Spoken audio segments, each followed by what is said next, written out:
Indian റെയിൽവേയുടെ കോച്ചുകളിൽ ജോലി ചെയ്യുന്നവരുടെ മനോഭാവം കണ്ടറിഞ്ഞ ദിവസമായിരുന്നു കടന്നുപോയത്. ഞങ്ങളുടെ 2 ദിവസത്തെ ട്രെയിൻ യാത്ര അവസാനിക്കാറായപ്പോഴാണ് ഞങ്ങൾ ആ കാഴ്ച കണ്ടത്.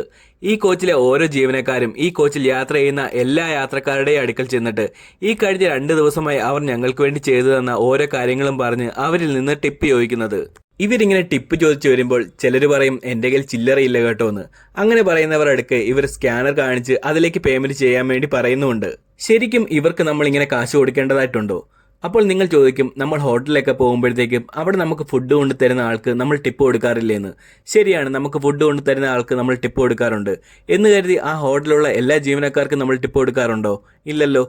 കാരണം ഇവിടെ അങ്ങനെയല്ല. ഇവിടെ നമുക്ക് ബെഡ്ഷീറ്റ് കൊണ്ട് തരുന്ന ആൾക്ക്, ഫുഡ് കൊണ്ട് തരുന്ന ആൾക്ക്, ടോയ്ലറ്റ് ക്ലീൻ ചെയ്യുന്ന ആൾക്ക്, ഈ ഫ്ലോർ ക്ലീൻ ചെയ്യുന്ന ആൾക്ക്, അങ്ങനെ എല്ലാ ജീവനക്കാർക്കും സെപ്പറേറ്റ് നമ്മൾ ടിപ്പ് കൊടുക്കേണ്ടതായിട്ടുണ്ട്.